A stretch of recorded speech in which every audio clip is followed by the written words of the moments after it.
Sejam muito bem-vindos ao EAD Unifatece. O futuro já começou. Essa frase nunca foi tão verdadeira. A gente está vivendo a maior revolução tecnológica que a humanidade já viu. São novas formas de trabalhar, de empreender, novos jeitos de se comunicar, novas maneiras de ensinar e de aprender. E você está de parabéns por fazer parte dessa revolução digital aqui no Centro Universitário Unifatece, uma instituição de ensino inovadora e acessível que está levando educação de qualidade para todo o Brasil. Nossa rede de polos parceiros não param de crescer. Já estamos presentes em todas as regiões do país. Ofertamos mais de 200 cursos de graduação e pós-graduação nas modalidades EAD e semipresencial. Com metodologia flexível e inovadora, nossos cursos estão organizados em trilhas de aprendizagem que facilitam o desenvolvimento acadêmico dos alunos de forma intuitiva e dinâmica. Além disso, nossos estudantes têm suporte e acompanhamento pedagógico constantes com o melhor time de professores e tutores do Brasil. E para os cursos e disciplinas que necessitam de atividades práticas presenciais, a gente criou os megapolos que contam com uma infraestrutura inovadora, com laboratórios totalmente equipados e tutores especializados. Viu só? É por isso que a EAD Unifatece é nota máxima no MEC. Centro Universitário Unifatece, fazendo o seu futuro. Olá pessoal, sejam muito bem-vindos a mais uma aula. Dessa vez a aula extra de programação orientada a objetos. Sou o tutor Matheus, vou estar aqui ministrando essa aula para vocês. Pessoal, para quem não está familiarizado, a aula extra é uma aula um pouco mais rápida, abordando algum tema que não foi muito aprofundado dentro da apostila, ou trazendo alguma curiosidade para vocês, resolvendo às vezes alguma questão. E dessa vez eu quero aprofundar um pouquinho mais na questão dos gêneros dos jogos, trazer para vocês quais são os gêneros dos jogos digitais, quais são as características de cada um deles, e dar aqui alguns exemplos para vocês. Com certeza vocês já viram algum desses jogos, já chegaram a jogar alguns jogos ou jogam até hoje. Então vamos começando aqui. Bom, a maioria dos videogames pode ser relacionado a um gênero particular ou classificado como híbrida de dois gêneros ou mais. Então, por exemplo, tem um gênero de ação, pode ser um jogo de ação e aventura. Então, sempre vai mesclando ali, pode ser um jogo híbrido, né? Ele pode ser plataforma ação, aventura, enfim, assim por diante. Eu acho que vocês já estão conseguindo compreender.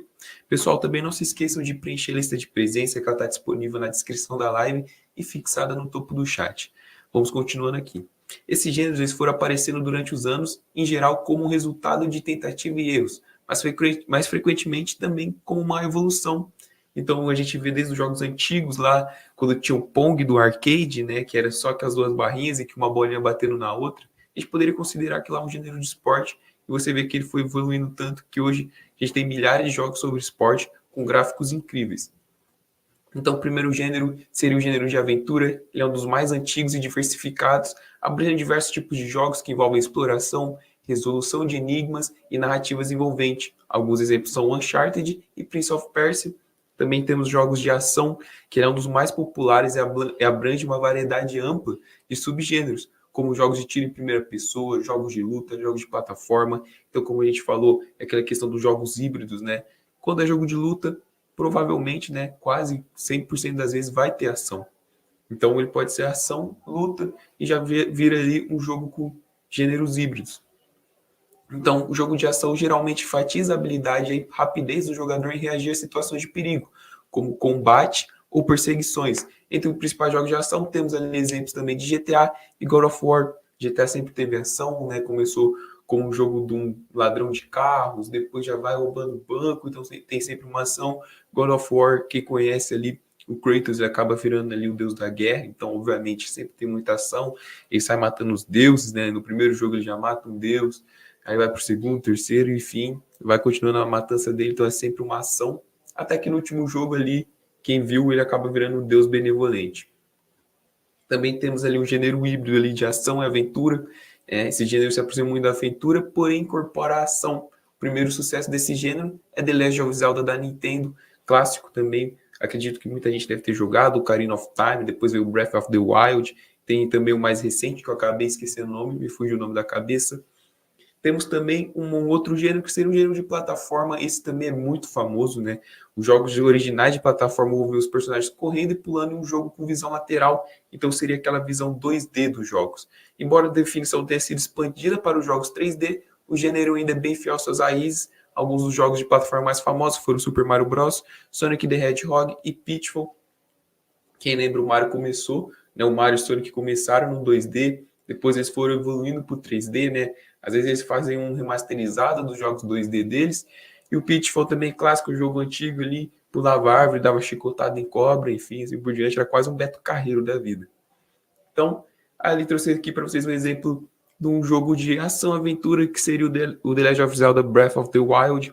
Então você pode ver ali já uma exploração de mundo aberto, né? Já envolve muita aventura. Você vê que ali no fundo, por exemplo, nesse exemplo, né, tem uma caverna, então alguma aventura ali já te espera.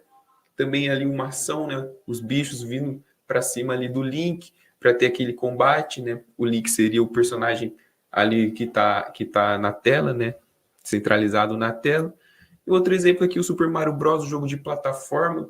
Então ele tem aquela visão 2D, né? A gente viu que ele depois explorou mais para a visão 3D, mas o clássico aí que todo mundo conhece, Mario 2D. Você corre só da esquerda para a direita, pula, entra no cano, sobe, pula em cima dos bichinhos, joga bolinha de fogo, enfim. Agora vamos para os outros gêneros, continuando os jogos de luta, né? O usuário luta contra outros jogadores ou contra o computador. Quem lembra antigamente sempre jogava ali contra o computador, às vezes ia jogar contra amigo, ficava apelando, jogava sempre o mesmo golpe, né? Para ganhar do seu amigo, que se tornava seu adversário. Né? Ia jogar Street Fighter, pegava o Dalsin, que ele esticava o braço, esticava a perna, então batia de longe, era bem apelão. E se apelasse muito, às vezes a luta se estendia até para fora do jogo, né? Acabava brigando com o amiguinho, mas depois já fazia as pazes. Esse gênero se originou nos fliperamas, no qual os jogadores podiam desafiar uns aos outros colocando fichas no gabinete. Os principais jogos foram Street Fighter, Mortal Kombat e Tekken. Também temos o gênero de tiros em primeira pessoa, também conhecido como FPS. Ele é de ação e coloca o usuário atrás dos olhos do personagem. Então seria como se você estivesse incorporando o personagem, né, através da visão dele. Então a arma ali, o equipamento já aparece na sua frente, como se você estivesse na visão mesmo daquele personagem. O jogador é capaz de utilizar uma variedade de armas e acabar com os inimigos atirando neles. O gênero tomou forma com Wolfenstein 3D e Doom. Né? Aqui o exemplo eu trouxe o Street Fighter 6 como um exemplo de jogo de luta. Vê que evoluiu muito, né? E aqui também temos o Battlefield 2042, que foi o último Battlefield aí lançado. Também tivemos clássicos da FPS, que começou tudo ali na Lan House com CS 1.5, depois CS 1.6, teve CS Source, teve outros tipos de CS, veio o CSGO e agora tem o CS2. Então, eu sempre cresci jogando CS também, desde a época de Lan House. Então, para mim, o clássico da FPS seria o CS. Aqui eu quis trazer algo diferente para vocês, trouxe o Battlefield também, uma franquia que gostei muito, joguei o Battlefield 2, 3 e 4, parei por ali mesmo, os outros não me chamaram tanta atenção, né? Teve até gente que reclamou da gameplay deles, mas também um clássico também pode entrar em Call of Duty, enfim, temos vários FPS que estão em alta hoje em dia, também questão do Overwatch, né? O Valorant também tem.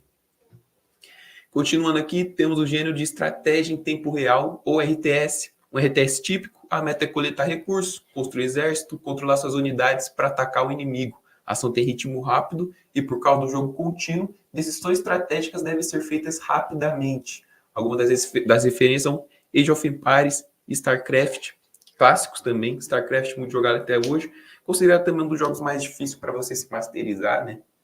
Muita gente fala que é jogo de nerd, né? Sempre tem aqueles estereótipos. Um jogo bem difícil, Age of Empires clássico também. Só cheguei a jogar o 2 na época. Também temos um gênero de estratégia baseada em turno. Esses jogos são similares ao RTS. Na verdade, foram os precursores. Mas os usuários levam turnos para tomar as decisões. Por exemplo, a maioria dos jogos de tabuleiro, como xadrez e damas, utilizam turnos. Na era da RTS, jogo baseado em turnos tem menos frequência de desenvolvimento, mas existem jogos notáveis do gênero, como Civilization, XCOM, Master of War e Jagged Alliance. Então, baseado em turno, seria como se fosse um jogo de xadrez, cada um ter sua vez de jogar. Eu trouxe aqui para vocês como um exemplo de RTS, o Age of Empires, né? A edição definitiva dele já tem uns gráficos um pouco mais melhorados. Então você vê ali que você vai construindo sua base, construindo seu exército, coletando recurso para construir o seu exército e assim sair atacando o seu oponente através do mapa e conquistando os objetivos. Como jogo de turno aqui, eu trouxe um dos únicos jogos de turno que eu cheguei a jogar, assim, um jogo digital, que seria o Dofus, ou Dofus, para quem já jogou. Então, cada um tem a sua vez de jogar, né? Você ali anda uma certa quantidade de quadrados ali no mapa, né? Depois você tem um ponto de ação ali limitado, então você não pode em um turno acabar com o inimigo. Obviamente, se você for muito forte, o inimigo muito fraco, você acaba com ele em um turno, mas cada um tem a sua vez de jogar. Partindo aqui para outros gêneros, né? Um clássico também muito conhecido seria o RPG, que ele envolve um enredo complexo, personagens com habilidades únicas e um sistema de progressão de níveis. Ele também é conhecido por seus mundos expansivos, histórias envolventes e profundidade de personagens. Entre os principais RPG temos Final Fantasy, The Elder Scrolls. O RPG seria um pouco mais fantasioso, né? E o RPG ele seria um pouco mais também solitário, sozinho. Você joga ali mais tranquilo, só você ali jogando com os computadores, né? Com os NPC que a gente fala. E depois sim a gente chega no MMORPG, que já seria o multiplayer, onde você se junta com outros jogadores, né? Centenas de jogadores de forma simultânea, todo mundo conectado através da internet, obviamente. Os exemplos clássicos aqui, World of Warcraft, famoso WoW, temos o New World mais recente, e também temos o Tibia, outro clássico, que eu jogo desde 2004, então eu tive que deixar a menção honrosa aqui para ele. Aqui um RPG clássico também, o Skyrim, da saga do The Elder Scrolls, clássico também, um dos melhores RPG para quem quer jogar, né, para quem quer se aventurar nesse gênero. E como MMORPG temos o WoW, World of Warcraft. Eu nunca cheguei a jogar, mas lembro na época, pô, vamos sair, né? Vamos chamar a rapaziada para sair, ir para algum lugar. Aí os amigos sempre falavam, não vai dar, hoje eu vou raidar no WoW, raidar no WoW. Então, essa foto aí seria uma raid do WoW, que seria como se fosse uma missão com um chefão difícil. Acredito que seja isso, uma raid do WoW. Temos aqui também gêneros de espionagem chamados como stealth gamers ou sneakers. São caracterizados por seu foco em subterfúgio e sua jogabilidade deliberada e planejada. São em geral, similares a jogos de tiro em primeira pessoa e terceira pessoa, mas menos orientados à ação e mais metódicos. O primeiro jogo de espionagem foi o Metal Gear em 1987, então aquele stealth game onde você tem que ir um pouco mais silenciosamente, mais sorrateiramente, para ali abater seu inimigo, ou missões de espionagem onde você não pode ser visto pelo inimigo, então você tem que ir com muita cautela, né? Indo aos poucos. Todo mundo sabe aquela parte que você, ou de algum jogo já jogou, que você tem que vai agachado para não fazer muito barulho, para chegar atrás do inimigo e abater ele ali sorrateiramente, silenciosamente.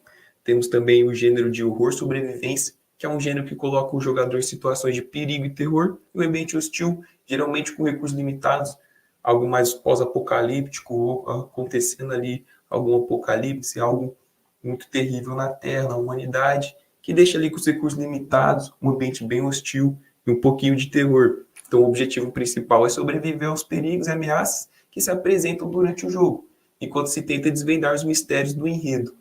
Como exemplo, temos Resident Evil, clássico também, Silent Hill e The Last of Us, que ganhou o coração de muita gente e chegou no PlayStation 3.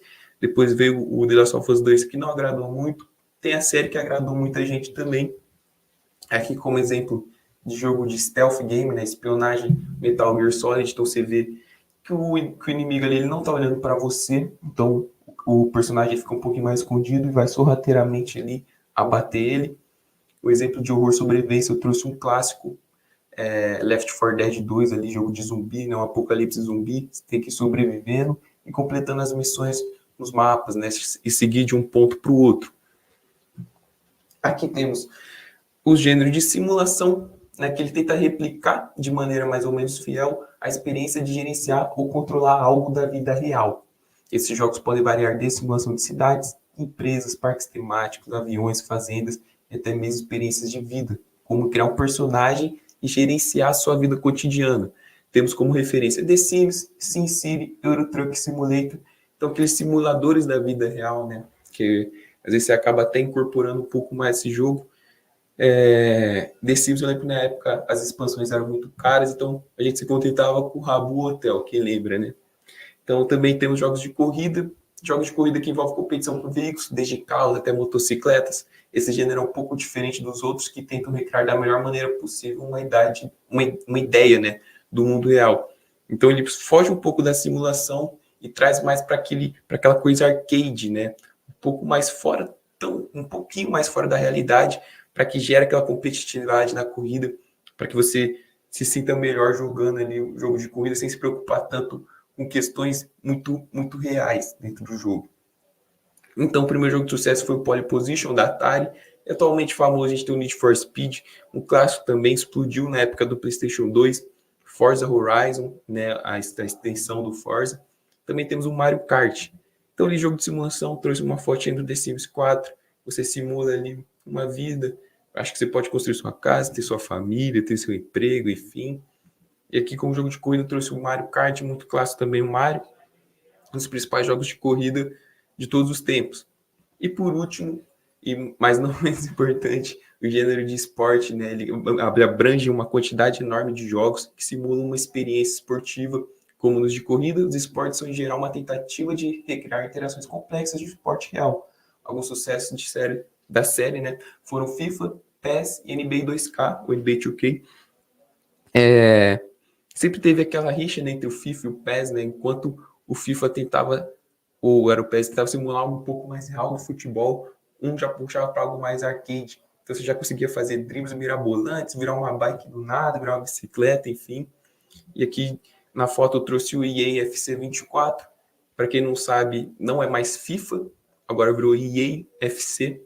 Então essa saga aí, né, essa série do FIFA não segue mais essa nomenclatura, agora virou EA FC. Todo ano lança praticamente o mesmo jogo, muda pouca coisa, muita gente injeta muito dinheiro, então por isso que dá certo. Mas é um jogaço também, todo mundo já jogou FIFA com o teu amigo. Pô, não dá carrinho não dá carrinho. Aí tinha que esconder o controle na hora de bater pênalti, enfim. Bom, pessoal, essa foi a nossa aula extra de hoje. Eu espero que vocês tenham gostado. Muito obrigado por ter acompanhado, né? Trouxe aqui um tema um pouco mais descontraído para vocês. Não se esqueçam de preencher a lista de presença que está disponível aqui na descrição da live, também fixada no topo do chat.